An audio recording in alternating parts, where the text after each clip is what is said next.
Welcome to Philosophy Family. On behalf of Philosophy Family, I would like to extend a hearty welcome to all the students, scholars, and the teachers, philosophy, and other disciplines. Students today in more numbers. I, on behalf of Philosophy Family, extend congratulations to the students, scholars to be associated with us in this one-day webinar in this academic program of philosophy. Friends,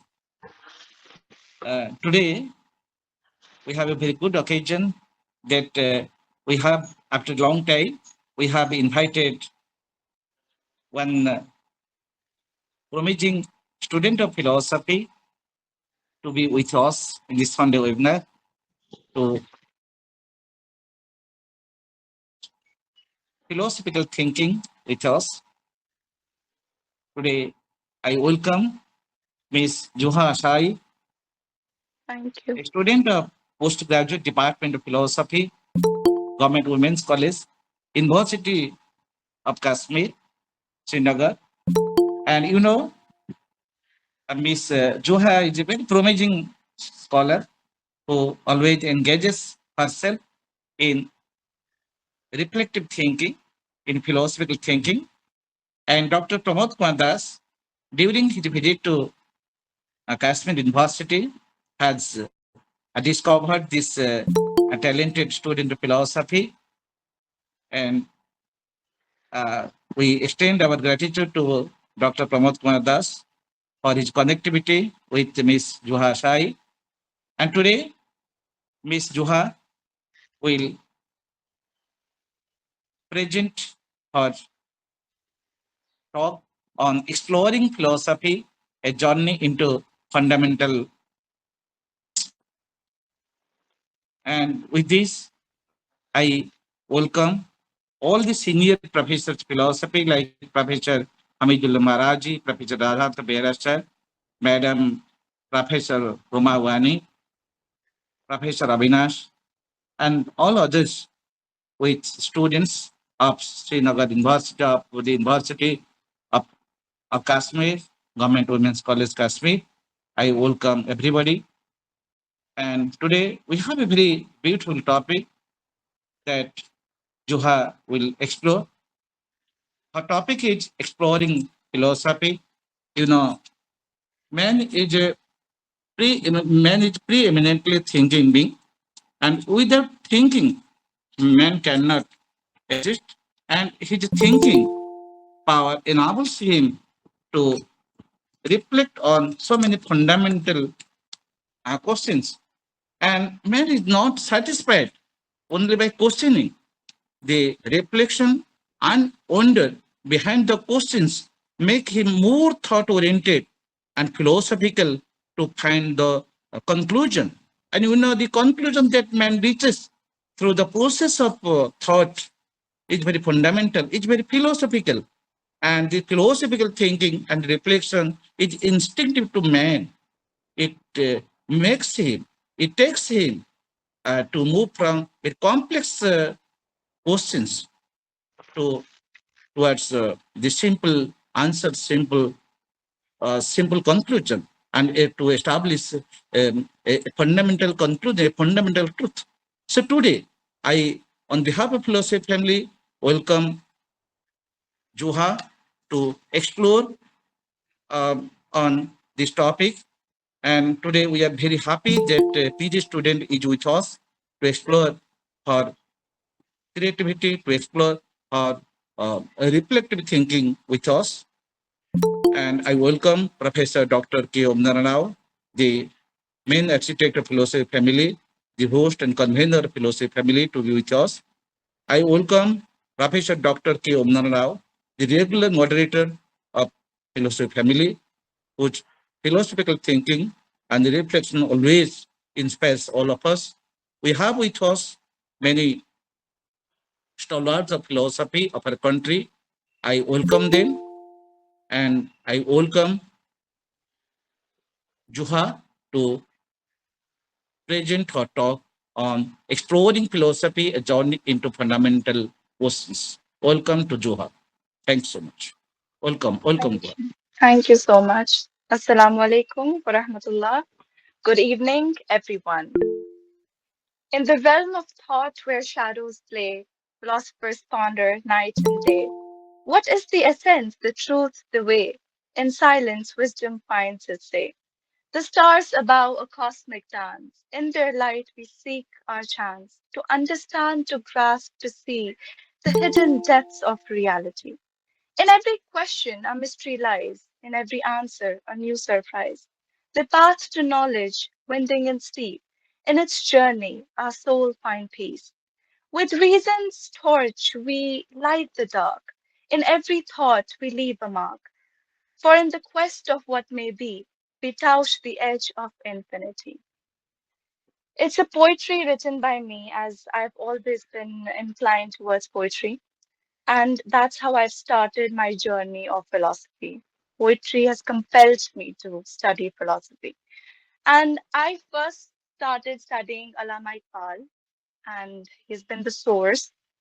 So now, as I'm a part of philosophy, I've come from medical background, and as I'm a part of philosophy now, I would really like to thank all the philosophy family for giving me this opportunity to speak today.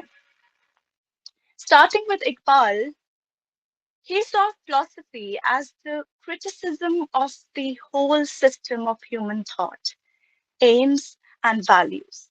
For him, the youth is the one whose passion for knowing the truth is more than any scientist or philosopher. The one who's desperate for knowing, the one whose dreams won't let him sleep. And Iqbal is the one who introduced me to other philosophers, Western philosophers, like Plato, who said that philosophy begins in wonder. And at the end, when philosophic thought has done its best, the wonder remains. I studied about Descartes, who says philosophy is the highest wisdom, and the pursuit of wisdom consists in the investigation of the truth. So, when I studied the definitions of philosophy, I asked myself a question that why should I delve into philosophy? That why should I study philosophy? And I studied Socrates, as he once said, that we are about to discuss no small matter, but how we should live. So I got my answer that we should study philosophy so that we can learn and see how to live better. We know that Socrates, Plato, Aristotle, they were great philosophers, but before them came the original philosopher, such as seven sages of Greece. Among them, the most renowned was Thales. Thales was born in Asia and he was known as the father of science. He was deeply interested in the origin of the world. And he proposed that all nature is originated from a single substance, that is water. Let me reiterate that during the same period of time, we find the presence of Buddha in the same in the subcontinents, who had a complete discourse and system. In China, we see the foundations of Confucianism, and we see the roots of Taoism in Japan. And many people, even the great thinkers, they believe that the civilization of that time was more advanced in knowledge than we are today. We are merely improving things on a material level and believe that we have intellectual opinions. We are just audience of knowledge. We are not knowledgeable. Merely passing things through our eyes and writing them on the wall of memory does not make us learned, not just using Google. If I copy the thoughts that came to Einstein mind, it won't make me Einstein. If I say if I claim like Socrates that I know nothing, it won't make me Socrates. In fact, if you allow me to say the most straightforward thing, I'm not serious about knowledge as Socrates was. He did not accept ignorance. In the pursuit of knowledge, he accepted death instead. And when we talk about philosophy and knowing and getting knowledge, we say that knowledge comes from within. We have to think about ourselves. We have to know ourselves before we know anybody else or the universe or the world. So, in this regards, Descartes says that conquer the world before, rather conquer yourself rather the world. And Bertrand Russell says science is what you know, philosophy is what you don't know. So, from mystics to philosophers, we see that they have said the same thing: know yourself and then show yourself by becoming yourself. The notion of knowing oneself that we first encounter comes from Socrates. Know thyself. He even said that unexamined life is not worth living because as you know yourself, you know the sun, you know the moon. You see that there is a hidden notion within this phrase, know thyself, is that whenever I observe something, it introduces me to myself, then to itself. You see that when I see water, it introduces me to how thirsty I am. If I see a tree, it reveals to me my need for shade. And only then it reveals to me itself as a tree or as water. So it was the very question that Baba Bulle Shah asked when he went to become a disciple of Shah Inayat. He asked him, he knocked the door, and from inside came the question, who? Baba Bulle Shah replied, that's what I've come to know. We see, if we'll talk about Samuel Beckett and in his epic Theater of Absurd, where uh, his two characters were more delusioned than the Shakespeare characters. Their biggest question was that if they exist or not. One character asked the other, are you there while I'm here? To which the other replied, am I? So here the question is, how do I know that I exist? How do I claim that I exist? And if I know that I exist, how do I say that I'm acquainted with myself? The greatest change happens within me. Recall the discussion of Heraclitus, who says that he believed in constant change. He said that first and foremost, the change is happening within you. And forget about the universe. You are aging, you're getting older. So transformation is happening within us. In early times, the question of who am I was very romantic. And in the process of discovering it, you would have at least become Buddha. But today, the entire question's answer is sought outside oneself. The more common question of, more common question is that how are you inside? But today, it's not like that. In today's world, it's like how do you appear to others? Nowadays, the completion of who am I is realized in the capitalist market. What do I wear? Where do you live? What food do you eat? Previously, it was found into diving into somebody's mind, looking into their perspectives, their opinions, or sometimes by retreating from the world and spending time in solitude. It looks like now we are not alone even in our solitude. Solitude, perhaps given to us by God for discovering ourselves. We spend it now in front of screens. If we talk about self knowledge, all knowledge is about self discovery. If you want to know what knowledge is, it is to know yourself. And remember the Arabic saying, he who knows his soul knows his God. So the real philosophical question arises that at what limit can I say that I found myself? As Alama Iqbal says, I'm not even aware of my own reality. Deep in the ocean of my thoughts, when I reach into my heart, the next day I find myself in even deeper waters. So, at what time, at what limit can I say that I've truly known myself? Another point here is that there is no such limit. Is there no such limit? Is knowing oneself incompletely sufficient? Perhaps we see that reality itself is incomplete. We can we be content with an incomplete understanding, matching an incomplete reality? Or is there any an absolute point that I must reach to for truly know myself? I would like to talk about the student of Plato. He founded the academy in Athens, one of the earliest institution of higher learning.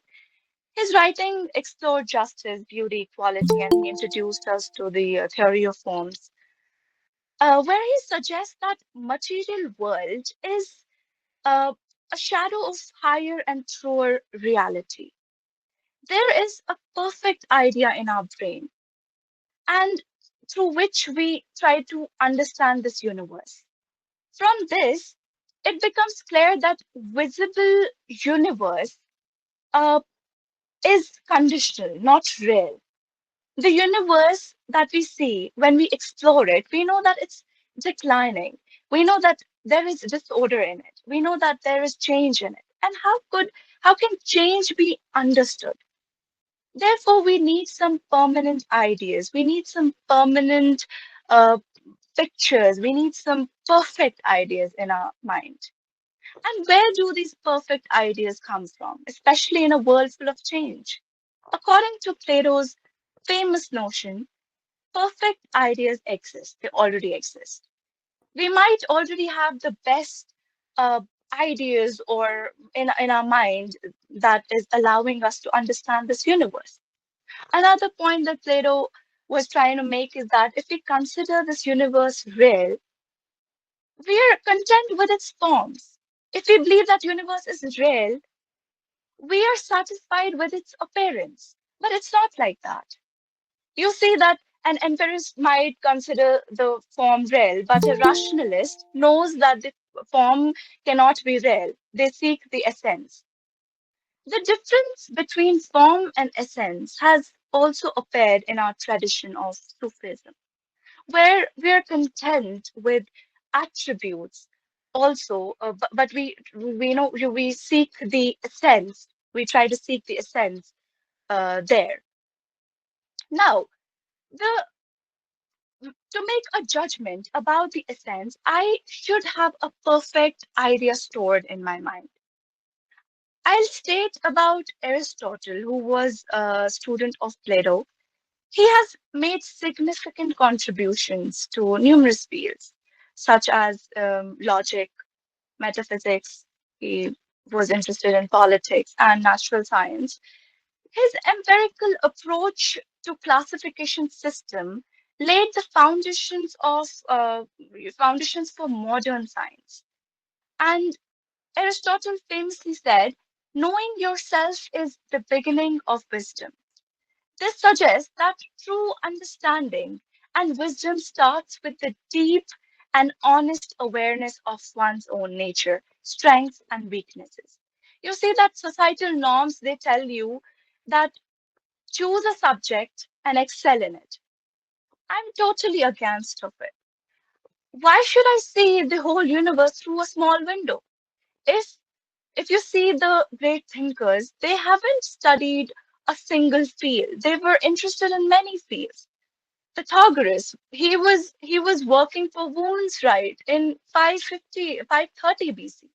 You see Einstein, he loved to play violin.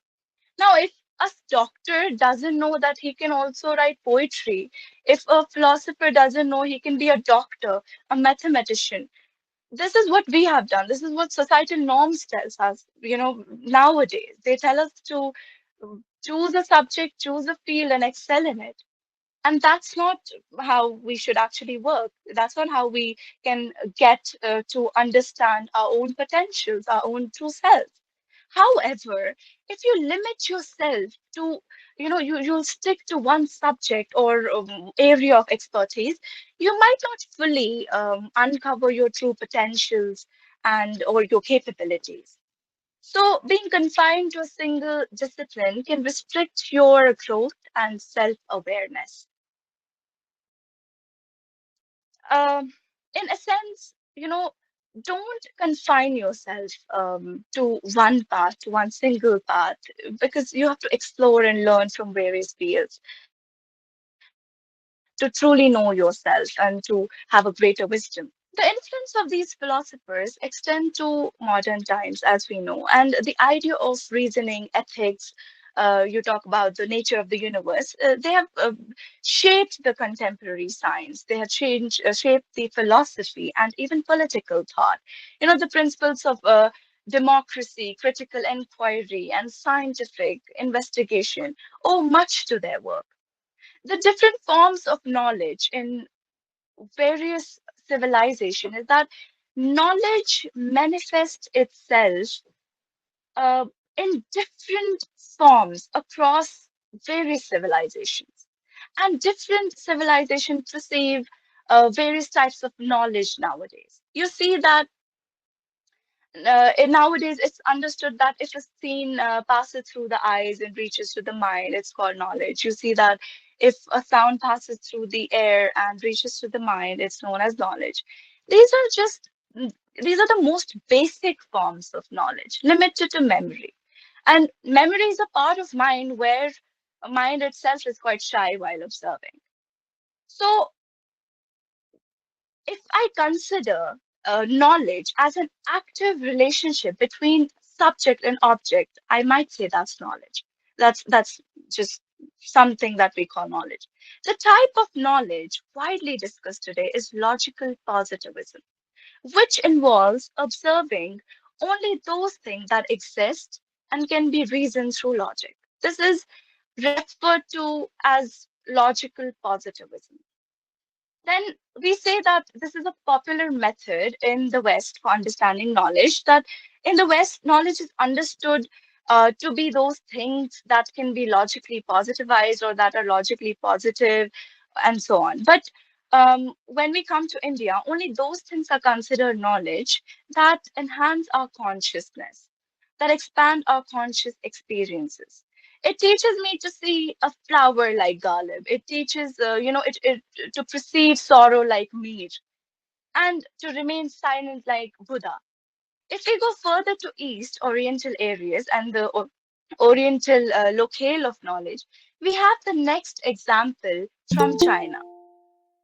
There, unless things are disciplined, they are not considered to be knowledgeable. That's not considered knowledge. If we see Confucius, he's a significant figure behind this notion in Chinese civilization, spreading the idea that things must be disciplined in order to be known as knowledge. And if we go further to East, to Japan, nothing is considered knowledge there until and unless it restores any aesthetic identity or makes something much more beautiful than it was already. So, aesthetic is a synonym with knowledge in Japan.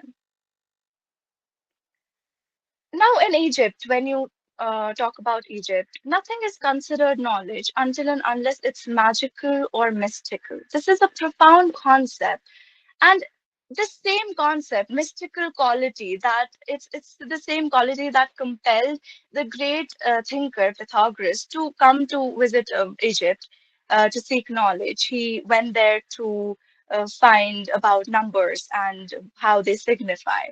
So I would like to reflect on I would like us all to reflect on various forms of knowledge in different civilizations, especially the Indian perspective. Knowledge is simply that which enables me to perceive the universe in a better way than before. We'd say that knowledge, philosophy is the love of knowledge, love for wisdom, right? So merely saying it doesn't do it justice. You see that abundance of colleges, universities, schools, they all, we see that knowledge is disappearing. And Socrates, Plato, Aristotle, philosophers like them, great thinkers like them, they didn't acquire knowledge in this manner. Today, we need degrees to prove that we possess knowledge. And we have no grand, opinions or significant ideas to present. We shy away from the most challenging thought. It's said that Socrates' dissatisfaction is better than our satisfaction. And this is why I feel that we all should understand and try to study philosophy. This is the main this is the main um, my main advice to myself first and then to others is that we should study philosophy for ourselves, for learning and for understanding ourselves. Because if we know ourselves, only then we can know this universe. And uh, I would say that philosophy has let some things out. For example, uh, to have a good character, what does it mean to have a good character? What does it mean to have a good life? What does it mean to have a good company? What does it mean to have a good society? How do we form such ideas in our society? It's through philosophy, because when we'll ask questions, only then we can get the answers. And philosophy teaches us to ask questions. And I would say that according to Plato, according to Aristotle, philosophy has done an remarkable job in their life. For example, for Plato, it was that his thought of a good life was a life that is close to God. For Epicurus, thought of the good life was a life that has happiness in it. For Aristotle, thought of a good life was a life that's engaged in society. And this is why we should study philosophy, because it answers to the fundamental questions that we have. So the best remedy is for this is to start studying philosophy and to genuinely love knowledge. That's the definition of philosophy. And we should genuinely love knowledge. I thank you all and extend my profound gratitude for your enduring patience. Thank you. Okay, thanks, Juha, so much for your beautiful talk on exploring philosophy, a journey into fundamental questions. Thank you. So it is a very promising uh, speech from a young scholar like you. So today we are very happy that you have tried to explore some fundamental student, and you started asking the questions like know yourself, and you have started your talk from the knowledge from within, the self knowledge, and self knowledge. Uh, actually, the basis of asking so many fundamental questions on philosophy. Hello, hello, hello. Yes, sir, you're audible. You're audible, but you're not visible, sir. You're audible. Hello. Yes, sir, you're audible. Hello. Dr. Hello, Maharna. am I audible? Am I audible? Ah, audible, sir. Clear, clear, sir. Very much Okay, clear. okay. Yes. And you have you have tried to you wanted to speak a lot, but due to the pursuit of time, um, you have you have tried to ask some fundamental questions of philosophy, that it is the philosophical thinking, it is the reflective thinking which can only determine one's path towards an ideal that you have spoken, that is through your talk. And you have tried to ask that the fundamental questions should be asked by every man and every philosopher, that to reach at the eternal goal of life. And you have talked so many things that I don't want to explore. Now I would like to request Professor Dr. K. Umanan Rao to carry on the introductory session. Over to Dr. Rao.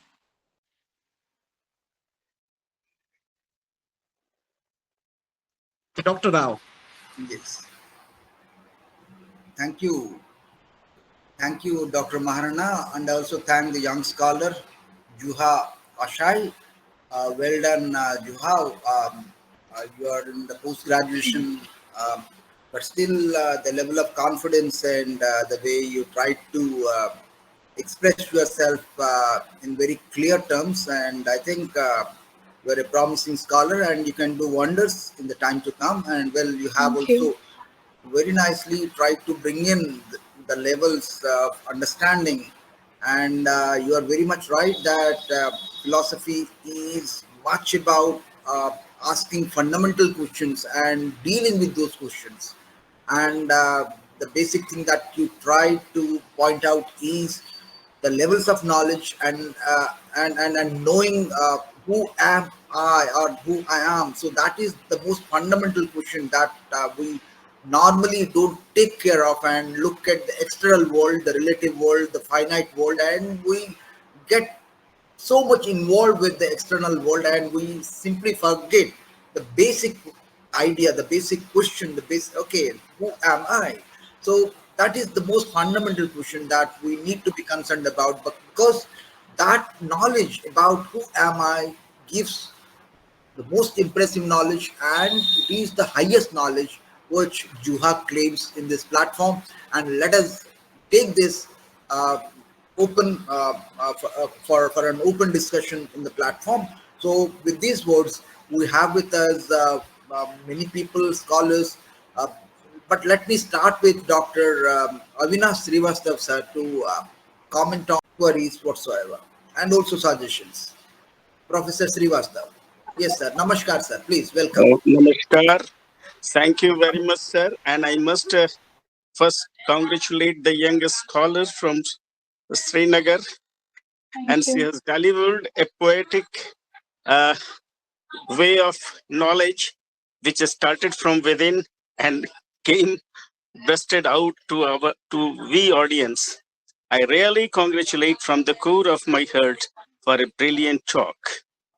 In fact, she has started the march of knowledge from Thales and Anaximander and Anaximenes, I think, the Ionian physicists who were basically physicists, and thereafter the query about what the ultimate reality is, and from water to so many things. It was a long way.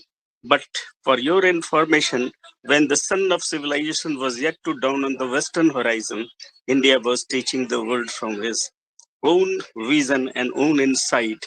And the learned scholar of India, Sir Muhammad Iqbal, has already said, Iran मिस्र रोमा जब मिट गए जहां से कुछ बात है कि हस्ती मिटती नहीं हमारी. The knowledge begins from here. The knowledge starts from here. And knowledge begins from within, as you have already said, affirmed rather. One thing in the Vedic, Buddha has born much earlier than Thales and Anaximander and Anaximenes. And all the Chinese philosophy or the Japanese philosophy are nothing. They are much impressed and imbibed the Buddhist thoughts in their total practices and way of thinking. So this is the way I think. And if you go further in minute detail, it starts from the Rig Veda, from the sloka where it is said, Na sadasin no sadasittadaning nasi drajono veoma puroyas. There was neither sun nor moon, neither dark nor light, when it was the same situation. And from agnostic situation, they have come to the enlightened place. So this is the journey of philosophy in India that has spread not only in India, but it has enlightened the entire world. And that's why the Buddha, some people have said, light of Asia, which I said it was the light of the universe. However, the way you have tried to devolve the entire thing from within, I would like to say you one more thing. The entire thing that evolved from in the way of philosophy, Iqbal says, फरेबे नजर है, सकूने नजर है, फरेबे हयात, तड़पता है हर जर्रा ए कायनात, समझता है तू राज है जिंदगी, फकत ज़ौक़ परवाज़ है जिंदगी, बहुत हमने देखे हैं पस्तो बुलंद, सफर इसको मंजिल से बढ़कर पसंद. In fact, the way of knowledge and way of philosophy never stops, neither from beginning. It starts and never stops because safar isko manzil se बढ़ के पसंद. I am very much impressed about from your talks, from your ideas, and I would like to request you to be kind enough to spotlight and read the Iqbal philosophy again and again. That will give much of insight to us, and that will enlighten us how the march of knowledge, how the march of philosophy started, and how it is going ups and downs. सफर इसको मंजिल से पढ़कर पसंद. Thank you very much again, Juha, for your brilliant expression. Thank you Thank so much. Thank you.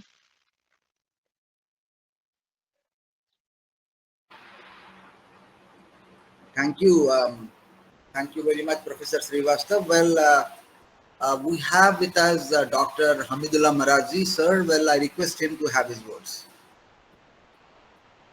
Dr. Marazi. Thank you very much. Basically, I was in a function, but still I listened to what Zuha said, and it was a very nice presentation. And she just tried to give us details about philosophy from very beginning, from the Socrates and from Aristotle, Thales. And in this way, it was a very good introduction, and it being his debut, and we congratulate her. And basically, philosophy is search for knowledge, search for wisdom, and wisdom can be acquired from anywhere. As in Rigveda, it has been said, let noble thoughts come from all sides. And Prophet Muhammad said, the word of wisdom is the lost property of a believer. Wherever he finds it, he should pick it up. So in this way, philosophy deals with wisdom and the great sayings of the great people who have experienced it with life, and they have really, seen the world from their different perspective, and they have come out with solutions to the problems which were perennial problems.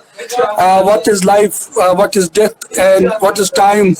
What is anxiety? What is grief? And what is sadness? Why we are sad in the world? And all the problems, whether these are existential problems, or these are the social problems, or these are the problems related to eschatology, these have been discussed by different philosophers. And as has been rightly said by Professor, that India has been the abode of philosophy, and it has been said by many people. From India, philosophy went to Mesopotamia. From there, it went to Greece, and from Greece it went to Muslims. From Muslims it went to the West, and it came back. So in this way, India had been the abode of philosophy, and great philosophers have emerged from here. It may be Vedanta, it may be Mimamsa, it may be Naya, and other systems of philosophy. Then in Muslims also, there have been great philosophers like Ibn Sina, Ibn Rushd, Al-Ghazali, and Al-Farabi, and Ibn Miskawayh, and so many others. They have also given a lot of new impetus to philosophical thought, and they have contributed a great deal. And then Ibn Khaldun, and then Allama Iqbal, as has been mentioned rightly by many people. So in this way, philosophy is such a subject which always engages people who are having some curiosity or inquisitiveness. So, and as has been said by Hegel, nowhere is man as alone as in philosophy. So philosophers want to just have a different look towards the world and have their perspective, and they take things very seriously, and then they go where the facts lead them.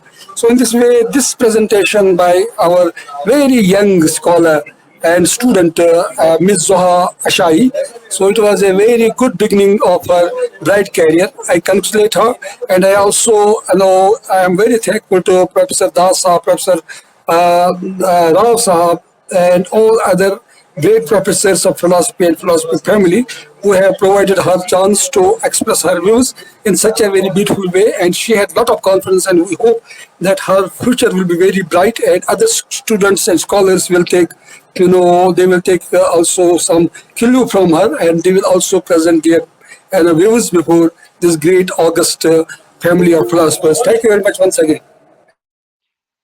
Thank you. Yes, sir. Thank you, Dr. Marazi. Well, as you said, rightly said, her level of confidence is high. Her ideas are very much clear, and her usage of language, the command over language, that is also very good. And at the primary stage, at the post graduation stage, if she has come up with that level of accuracy, I think she will do wonders in the time to come. But to go with other members in the group, let me have a brief uh, query that comes to my mind from my side. What Juha is much concerned about is the self knowledge or the knowledge of the self, or going who am I. So she has much focus on inwards.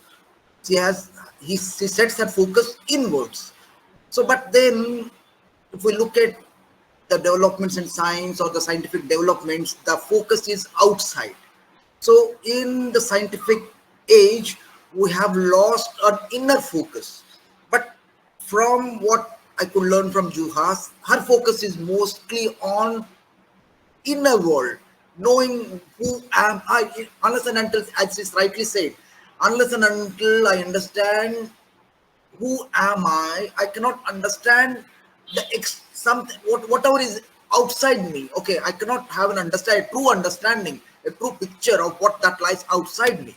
So now, well, if we keep the mystics on one side who focus purely on the inner world, and the scientific and the scientists who try to come outside, now what sort of balance? You see, you cannot even uh, ignore the outside world. Well, you were also focused. You also said that even the outside world, you have not negated. You have even said the outside world, the outer world is also real. But that is only temporary, finite. It is only changing. But behind all changes, there is a permanent world. There is a permanent area. Okay, there is a permanent, there is something that is permanent which we are not focusing on. Well, the outside world she has not rejected, but she says the outside world is something temporary, it is fleeting, it is changing. So that requires something that is not changing, that is permanent. So very nicely she has said. But now my question to her is, what should make something, or what should make someone to go on with a balance, having a balance to both the outer and the inner aspects of life, so that one can have a holistic picture of what reality is. Juha, please, from your side, what you want to say? I think, according to me, when I started studying philosophy, I was morally, I started philosophy because of I was depressed, I was sometimes upset, I was stressed, and this whole world gave me, it was all messed up. According to me, my life was messed up, and I started studying philosophy. I started reading poetry. I think poetry is philosophy and poetry. I find them both very relevant to each other. They have made me realize that I need to disconnect from this world in order to connect with myself. But when we come to this physical world, we have our chores, we have our jobs to do, we need to survive. It should be in balance. We should balance it in a way where these materialistic things shouldn't affect us, but the inner self and the things that we feel, the emotional side of a being, it should be very close to us, so that um, we produce a life that we can live, and we produce a better life for ourselves. We feel we you know we when we feel the emotional side of our life, we are in a better state of mind. We feel that we can exist in a better way, and that practical life is just for surviving. I believe that the practical life is only for surviving and living, just doing jobs and earning and things. But the education that we acquire, it should actually teach us the better way of living. That was my uh, a sense of this topic, basically, that the education that we acquire nowadays, it should teach us to live in a better way. uh, Although it does teach us to earn, it does give us the idea of earning and surviving in this world, but education should actually teach us the better way of living, I feel, I reckon.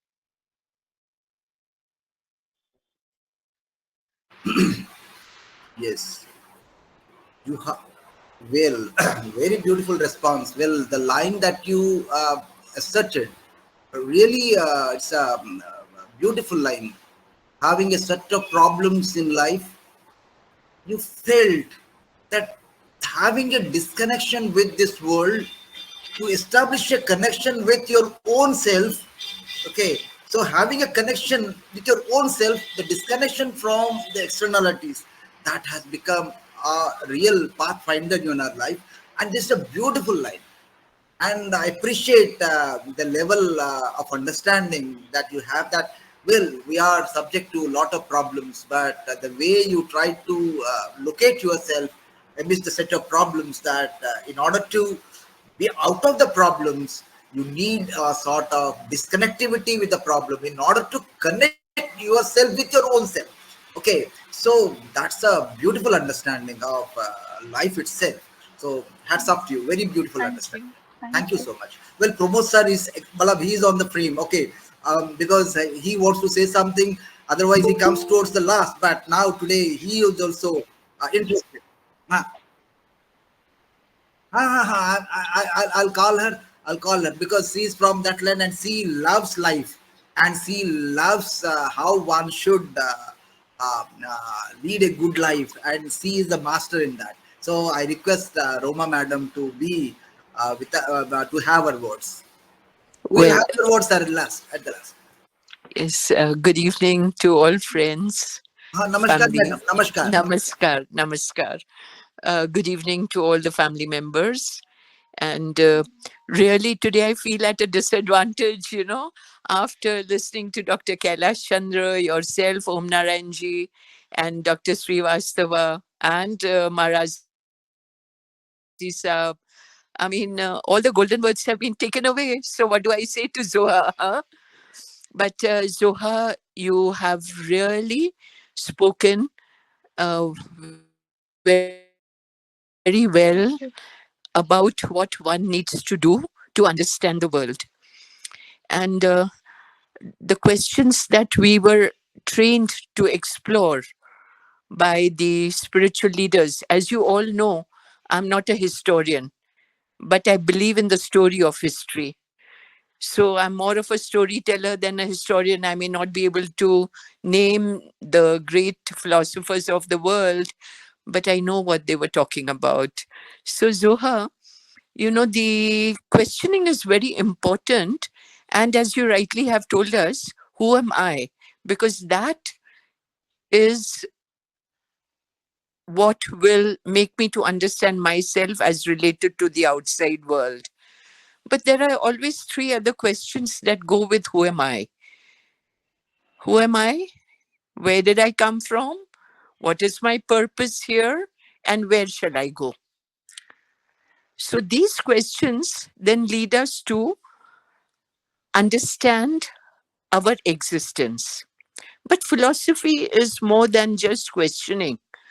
Philosophy, as I see it, is the magician's empty bag. He stands on the stage, shows everybody the empty bag, suddenly pigeons start flying out of it. Suddenly, clothes come out of it, flowers come out of it.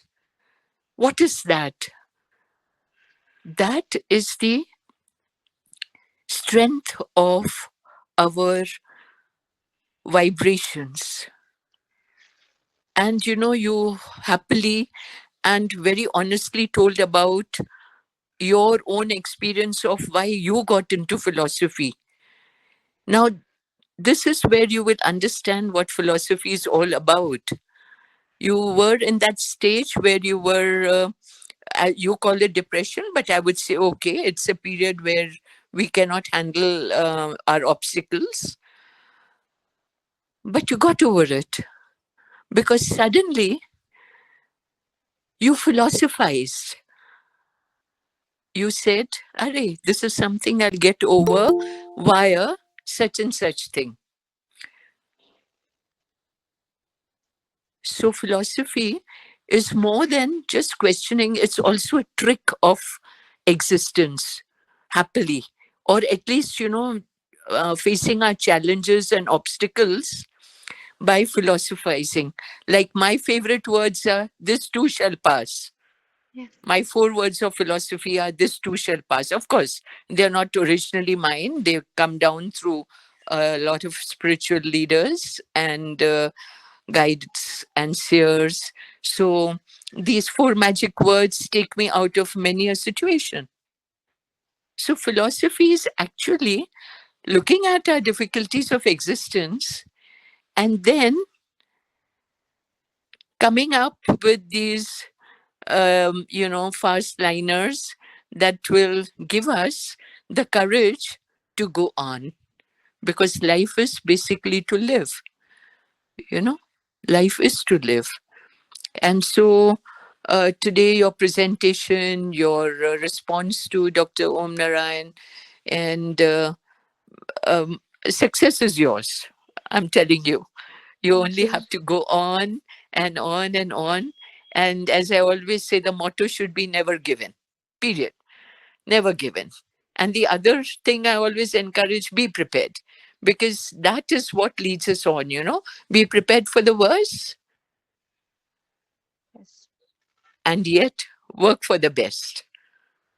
So it's, again, that is a philosophy, because the moment you say, what is the worst thing that can happen to me, you're only philosophizing, isn't it? This is the worst, within the parameters that we have already experienced, the parameters we set for ourselves, isn't it? Each individual for himself. So within those parameters, we say, okay, this is the worst that can happen in my situation, but I'm preparing for the best. And then, as of course, you all youngsters have joined us today, and there's much to learn from your own struggles and your own understanding for us too. So, thank you very much, Zoha, for sharing your beautiful thoughts. And yes, being a poet myself, I was very happy that you started off in a nutshell, because the poets always express everything so beautifully, in a few words. And Dr. Srivastava, I must say, all the couplets you read for us. I mean, fantastic. I wish we could also dwell on those, couplets that you spoke for us. And thank you very much. Wishing you all success, Zoha.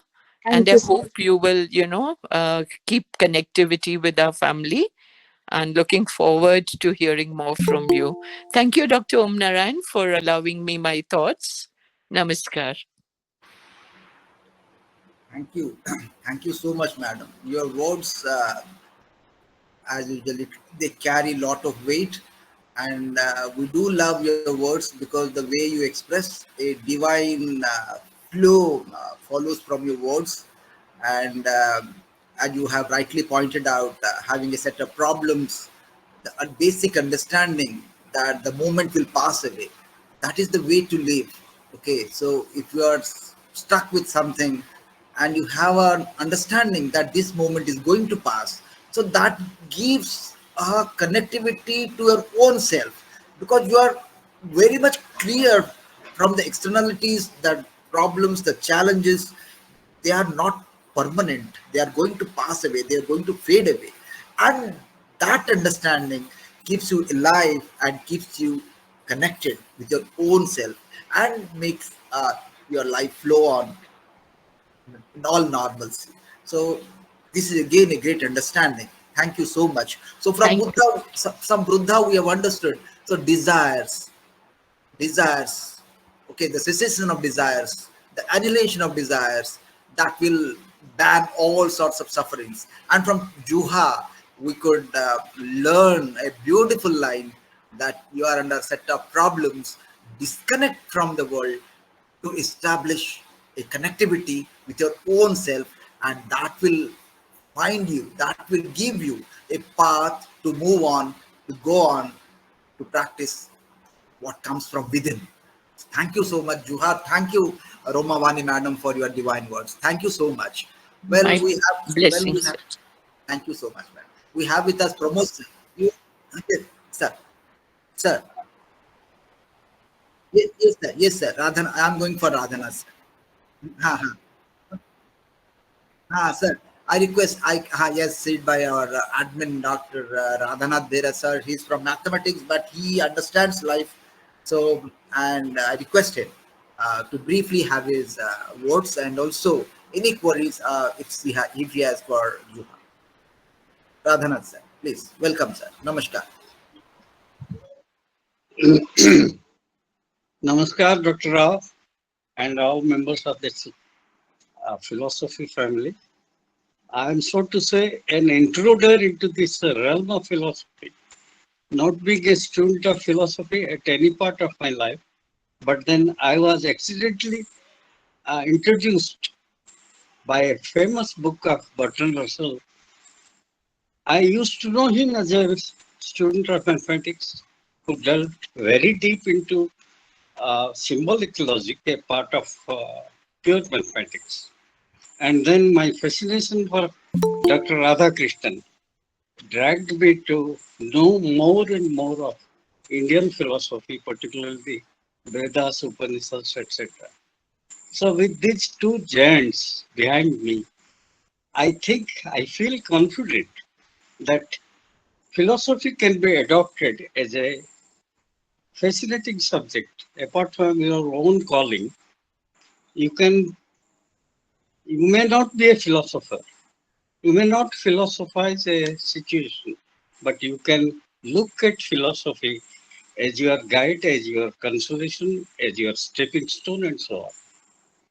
Now, as our scholar, Miss Yuha, understood, the basis of all study is search for knowledge. Now, what is knowledge? Of course, it is not illiteracy, it is not ignorance, it is to know. In the Indian context, to know about Veda, Veda is derived from the root vid. Vid is to know.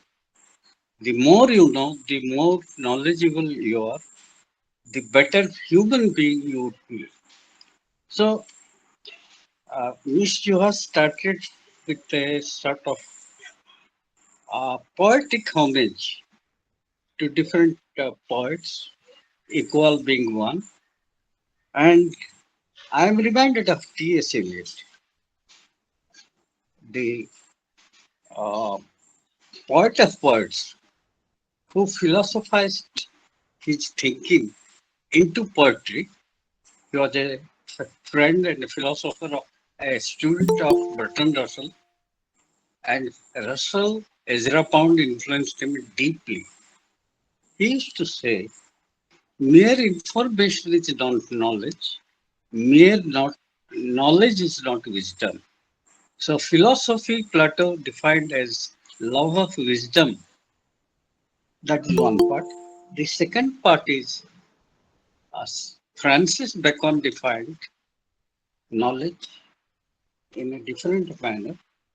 Knowledge gives us power. He said knowledge is power. But that was modified by the mathematician and the scientific philosopher Bertrand Russell. Only scientific knowledge is power. The more you provide happiness to people, the more you have the potential to safeguard them from known or unknown diseases. The more you can kill them instantly, that makes you powerful, and that comes from science, uses of science or misuse of science. Then we can come to Aristotle, who said, let us live a life and then lead a better life. First, you start with a life with basic amenities and then explore, go to outer space or in your mind, have some elevating experience, some exciting understanding of the known and unknown. Science has grown with a simple premise of why. Go on questioning rationally, not fantastically or philosophically, why it happens. Now, Democritus, the old chemist philosopher, started, if you break an element, you make a powder of it, a grain of it. If you break it, it becomes powder. And if powder can be broken, it may Doctor, give you nothing. Dr. Behera will come back to you soon because Dr. Maharana, he has got a meeting.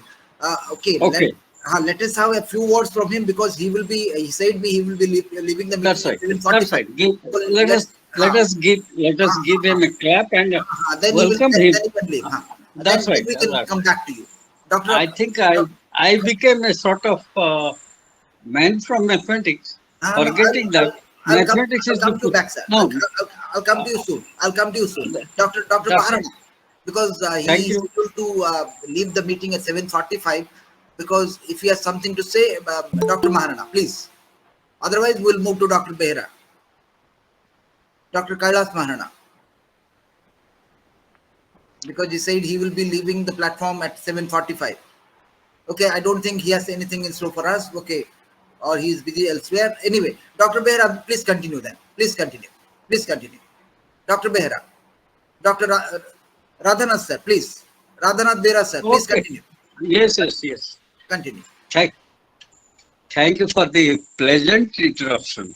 I got time again to reflect on what should be my next sentence.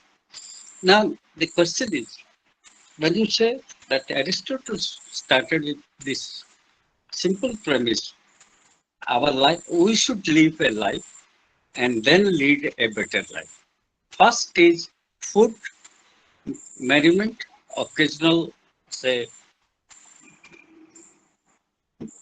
gracing ourselves or allowing ourselves some little pleasures of life, and then start moving away and go to the remote places where only mind can go, not your body.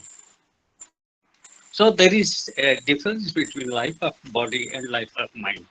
Life of body makes you a brute, so to say, an animal.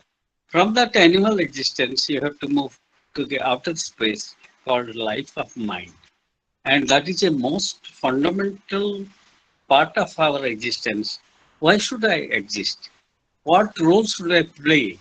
And what would be my contribution to the growth of human knowledge? And you know, from the cave dwellers, from the hunters to the drawer of water and hewers of wood, who have become very, very civilized in course of time just by a rational questioning, inquiring. Whether it is reasonable or philosophy, we do not know.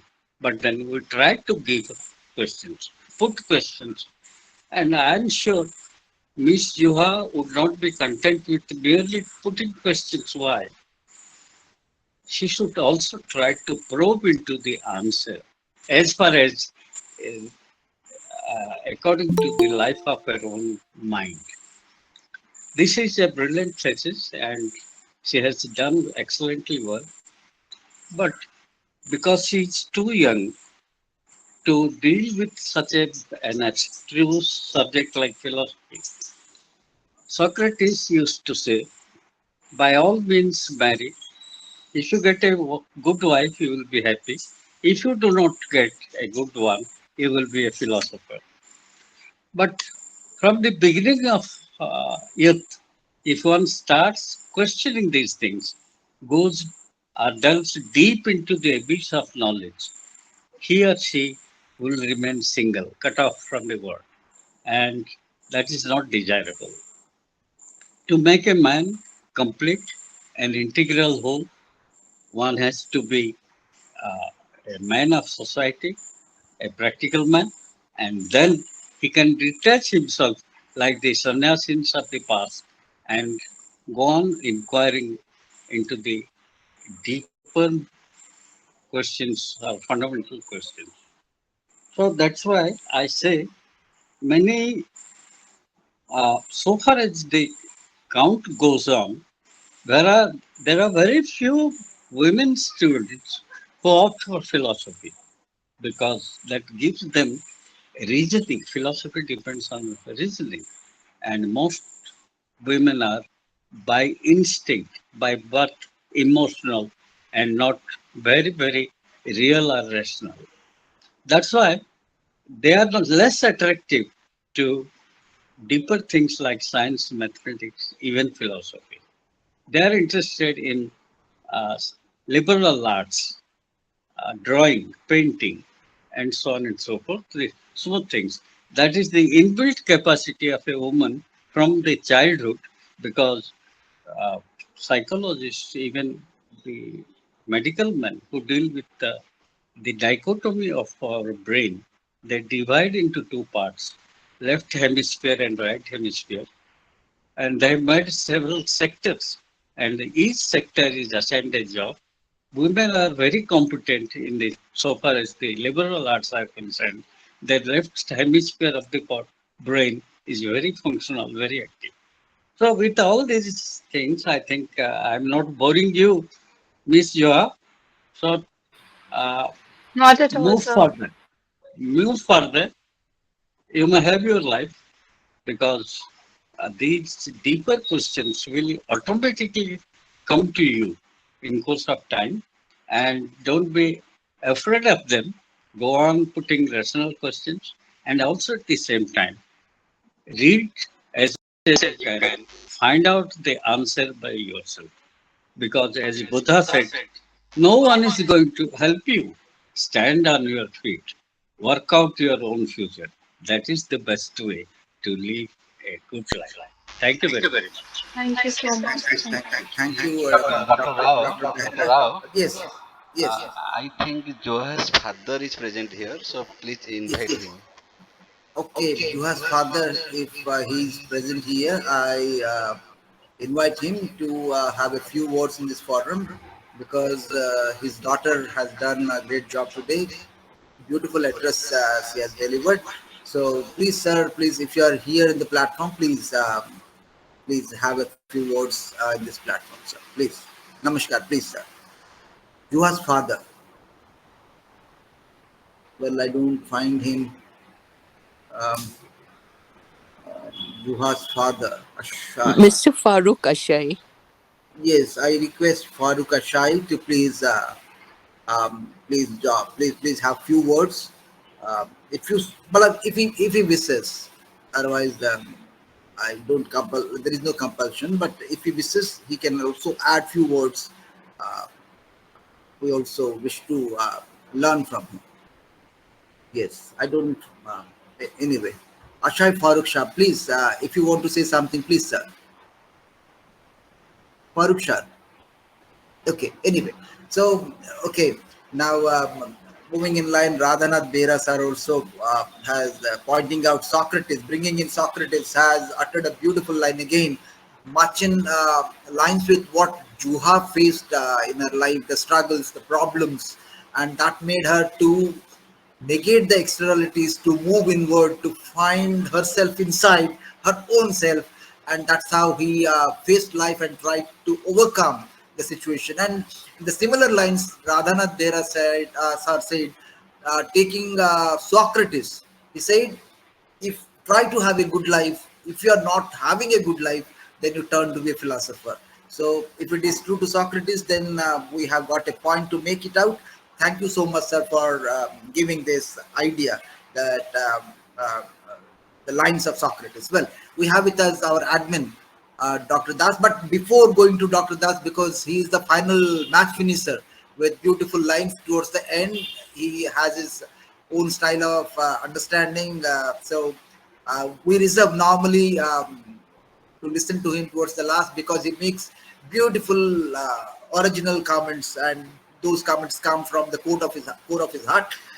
Well, I request anybody who is in the group, if they have some suggestions, something to say, some additions to what has been discussed, or they want to say something, or some comments, they are welcome. I'll wait for a while. I'll wait for a while. But before moving to Dr. Das, one more line from Roma Vani Madam also maybe attracted my attention, also maybe might have attracted the attention of many here. She said philosophy is not just about asking questions. The role of a philosopher, she compared a philosopher with a magician with an empty bag, but has the potential to get a pigeon out of it. So though the bag is empty, but it is fullness of everything. It looks empty, but it has the fullness of everything. Socrates, even at his own height, he never said, "I am full of everything." He said, "I am the more." He never said. He never said that I'm full of everything. So he said, what was that line? The more you know. Okay, so the line that comes, the more you know, the more you come to know how little you know. So he was happy with knowing nothing. So nothing here. Well, Pramod Das sir, he has much of talks on now what nothing means everything. He has talk on that also. So when you say the bag is empty, it is fullness of everything. But the philosopher is silent on that. Okay. So one more thing, one more line that comes to my mind. Some anonymous scholar has defined philosophy something like this: philosophy is a search for a black cat in a dark room where there is none. Philosophy just search for a black cat in a dark room where there is none. This is the traditional way of somebody has anonymous scholar has defined this. But I sometimes make an assumption, assuming that there is one. I don't know how far I am. I'm right in saying that there is an assumption that there is one. I don't know, but I go with an assumption. But the original line says, "The search for a black cat in a dark room where there is none." But I add an assumption, assuming that there is one. So this is how I go. Well, Roma Mani Madam wants to say something. Welcome, Madam, again, please. Yes, Dr. Om, I agree with you. The assumption has to be always positive. Though there may not be a black cat in the dark room, as per your statement, but the assumption has to be positive. Otherwise, we cannot go on. What is philosophy for? It is to, convert darkness into light, a non being into a being, because it's all in the eye of the mind. Because it is with the eye of the mind that we see the world. The eyes only show us what is practically, physically, materialistically present. But with the mind of the eye, we see love, we see joy, we see happiness, we see spirituality, we see miracles. So the assumption of the cat being there has to be there. As I always say, philosopher is one who is a perfect idealist. He knows what he wants, he knows what he wants to see, and then he makes the effort, and that is the magic of living. So thank you, Dr. Om, for bringing up this black cat. Thank you. Thank you so much, Dr. Rao, Roma. Dr. Yes, Rao, yes, yes, sir. Ma- hello. One question, Yes, please. yes, yes, Hello. yes, yes. I have a Asai Farai question. sir, Farooq sir is there on the screen. Will I? Namaskar, sir. I, Namaskar. I Welcome, sir. have a question to Madam Yes, Roma, yes, Madam. yes, Yes, sir. sir. I wanted to provoke her that women are not philosophers, or very few of them are philosophers. Reason being, they are born with a huge flood of emotions, and reasoning perhaps is deficient. Are Yes. you in agreement with this statement, Madam? Yes, sir. Yes, sir. Like yourself, I'm a mathematician, but I believe in, additions always. And also subtractions, because as Jesus said, until and unless we do not empty our hearts, there will be not space for his grace. So that means the cluster of our understanding, the clusters, the unmundane things need to be subtracted, and then the positivity will take on, sir. So yes, I believe, with God's grace, sir. And it's always a pleasure, Thank you. Dr. Behera. And I see Madam is also with us today, so it's a pleasure. Thank you, sir. Thank you very much. Okay. Thank you, Roma Vani madam. Again, a beautiful line. To elevate, you need to be lighter. More you, well, Dr. Das also goes on with pratyahara, give up, sacrifice. So the more you give up, the more you elevate. The more you become lighter, the more you rise up. So that's the idea again you have given. Thank you so much, Romavan. Roma madam. Well, we have on the screen Asai Farooq sir. Please welcome sir. Father of Zuha Asai. Well, sir, please unmute sir. Please unmute. Sir, please put on the microphone sir. Unmute sir. Unmute sir, please. Sir microphone on कीजिए sir. वो जो button है ना उसमें just click कीजिए, वो on हो जाएगा. वो जो माइक्रोफोन का बटन है उसमें क्लिक कीजिए sir please.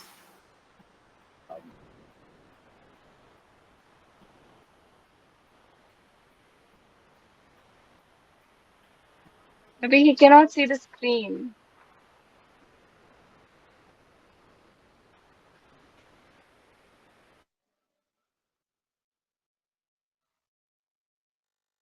No, I'm not. He is somewhere else. We're not. Sir जो microphone, you just touch the microphone button sir, it will get on. Sir आप मोबाइल पे, सर आप, ओहो I can not listen to him.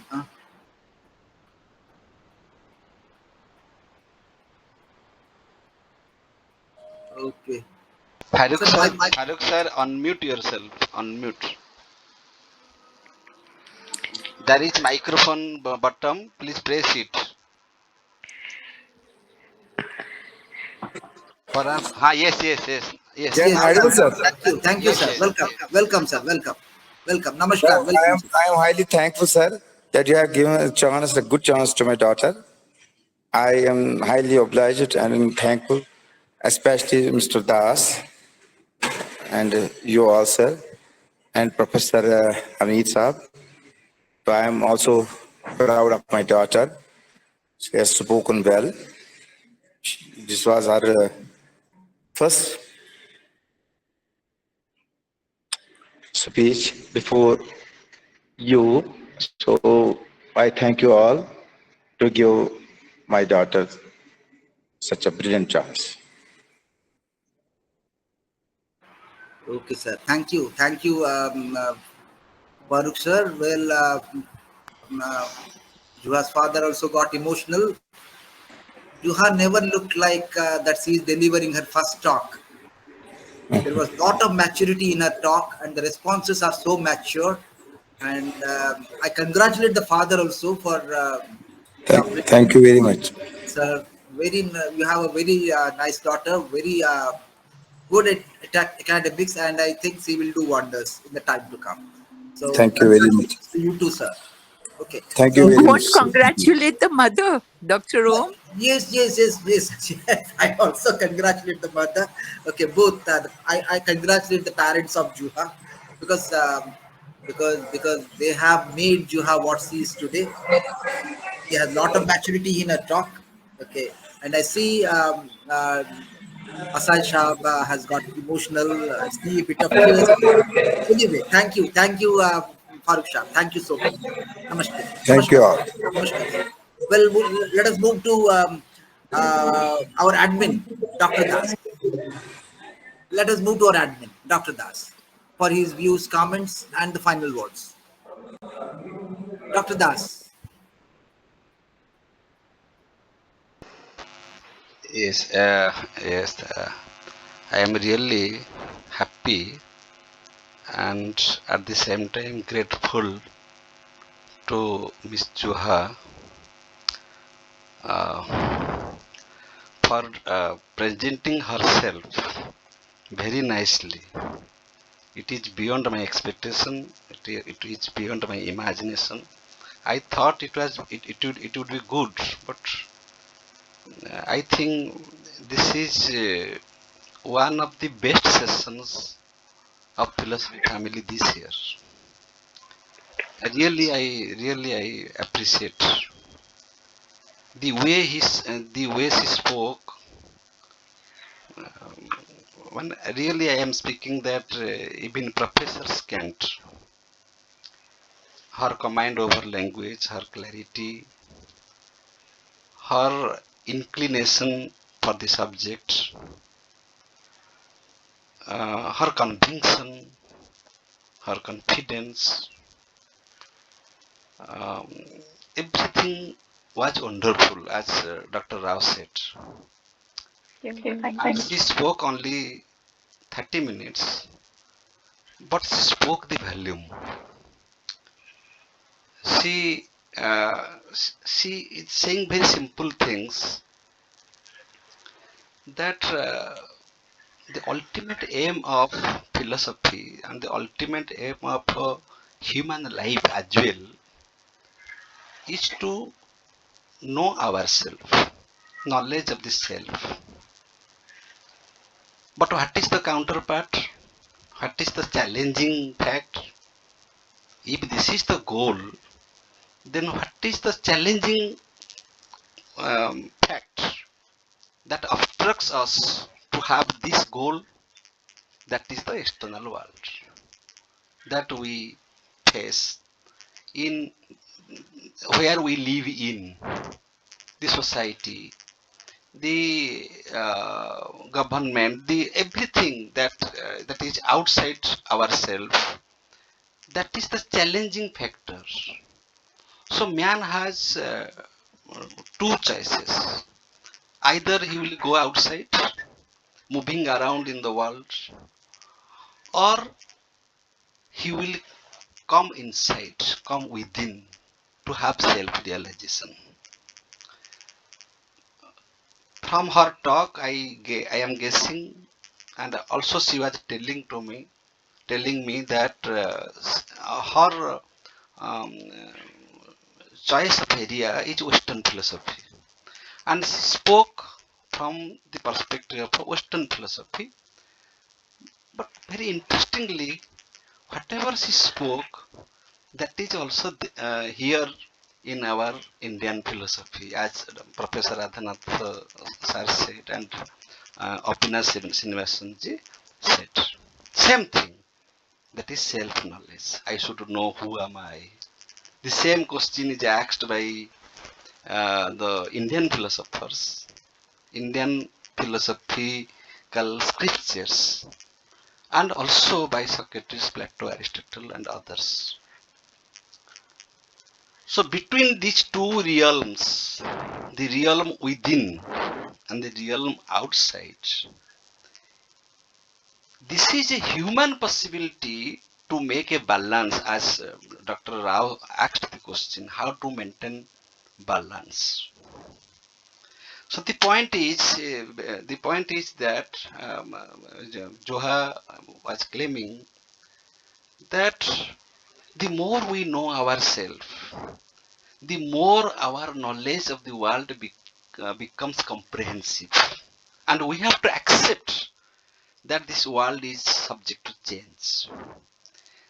Interestingly, many philosophers, they accept the changing aspect of the world, and they impose that model on the self also, like Buddha and Heraclitus. Buddha in Indian tradition, Heraclitus in Western tradition, they equally impose the same changing element, changing aspect of the outer world over the um, reality of a soul. That there is no soul. The body is changing, soul is changing. But there is a deeper understanding. Philosophy has a deeper understanding that soul is permanent. Why? What is the logic? If something does not remain permanent, we can never think of the change. This is the logic.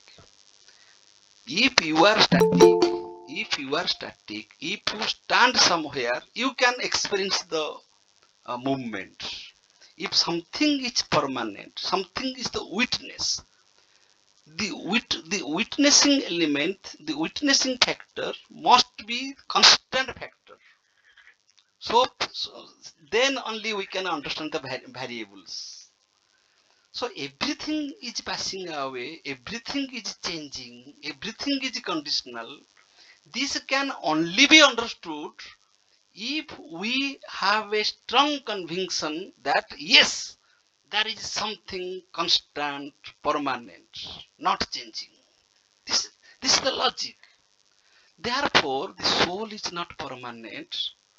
There is no human consciousness. This philosophy could not stand at all. Why Vedanta sustained? Because of this philosophy. Because Vedanta philosophy accepted that yes, there is something permanent. And because of that permanence, we can understand the relativity of the world. We can understand the relativity. Even Immanuel Kant also spoke of noumena. And he's claiming that whatever we know through our human mind, that is phenomenal, that is subject to change. So the logic is we have to believe that yes, there is something permanent, and what is that permanent entity?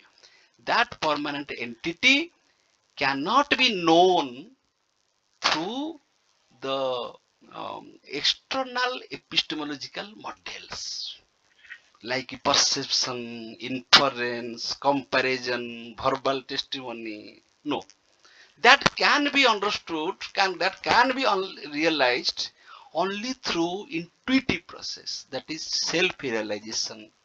Therefore, we return to ourselves. We are tired of the external world. We are harassed by the empirical knowledge, the scientific temper, the scientific developments. Ultimately, we come back to ourselves and we ask the fundamental question, who am I? Where from I came? Where shall I go? Whether this world is real or unreal? And Zuha is claiming another thing, that asking question is not final. You should go on asking question and you should never be satisfied. If you are satisfied with any answer, as Romavani Madam was speaking about answer, yes, if there is a question, there must be an answer, but you don't be satisfied. You take the answer partly, and again you ask question. Socrates' method was that. Go on asking question till you reach the climax of your self-realization. Go on asking question, By that way, your mind will be groomed to understand the highest truths, to have a better grasping of reality. That is human possibility. So go on asking question till you find the final answer.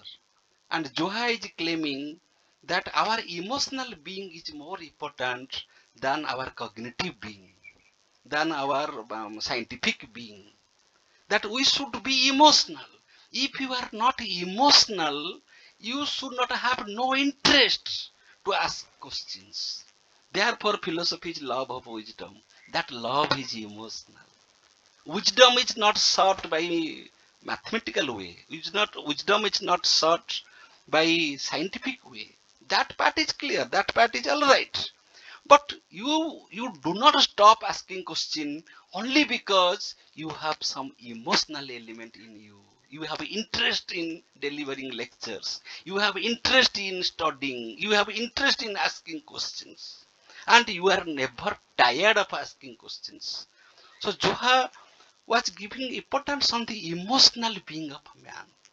From that emotional stance, fellow feeling, sympathy, compassion, love, the moral attitude, gratitude, everything comes out of our moral being. And Joha finally, I appreciate one thing very seriously, that she is claiming that don't colonize your mind. Don't colonize. If you know something, don't take it granted. Yes, I knew a plus b whole square is equal to a square plus b square plus 2ab. Okay, but don't colonize your mind. That means don't confine yourself in this ism or that ism, in this religion or that religion, in this conclusion or that conclusion. Don't colonize your mind. The colonized mind is the bondage. So you come out of your colonized mind and have a liberated mind. Enjoy your freedom. And that enjoyment comes from your emotional being. So so many things she spoke within 30 minutes. She spoke about questioning.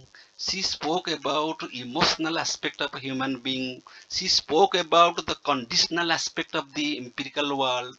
She spoke about the how man should not be satisfied with the answers. She spoke about the practical life of a human being, social life of a human being.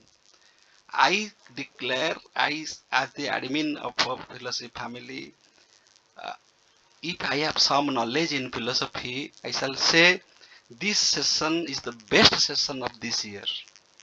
And this all the credits go to Juha, and we shall invite again and again Juha with new topics, and you also inspire your friends that they will also deliver talks, because we encourage students. Students should come forward. We are talking, professors are talking. That is very natural. But you should. The day I saw her in Kashmir University, intuitively, as we all discussed about intuition, intuitively I guessed that she has something. She has that interest in wisdom, and that became true. That was verified. That today in this session. This is very interesting. I am grateful. I am telling that I am grateful to Juha, and you prepare other topics. We shall invite Thank you you so much. again and again. You are very you are very much convinced. You speak something that you want to speak. That is great thing. You do not speak only to maintain a session. That I am given an assignment, and I am prepared, and I shall speak. No, you are speaking something that you want to speak. That is the attitude of a philosopher. A philosopher should be like that. Thank you. Thank you. Thank you so much. Thank you. Thank you. Thank you. Thank you. Thank you. Dr. Rao. Thank you. Thank you, Dr. Das, for your words, your analysis on the talk of Juha, and also good words for Juha. Well, the best part of Juha's lecture is the model that she gave for life. And the model is, I repeat, disconnect from the world to establish a connection with your own self. Disconnect from the world to connect yourself, with your own self. So it's a great message to all, with a beautiful quote that we can frame it out. Disconnect from the world to connect yourself. So that may be the better line for the entire talk, and a nice take also. This is the methodology. I take this as a methodology for life. So it's not a small quotation, but it carries a lot of weight. When I see on the screen Shyam Sundar Setival, to the best of my knowledge, think he's from IIT Mumbai. I'm not sure. Sir, is it so, sir? Shyam Sundar Sethi, sir. He's on the screen. Would you like to say something, sir?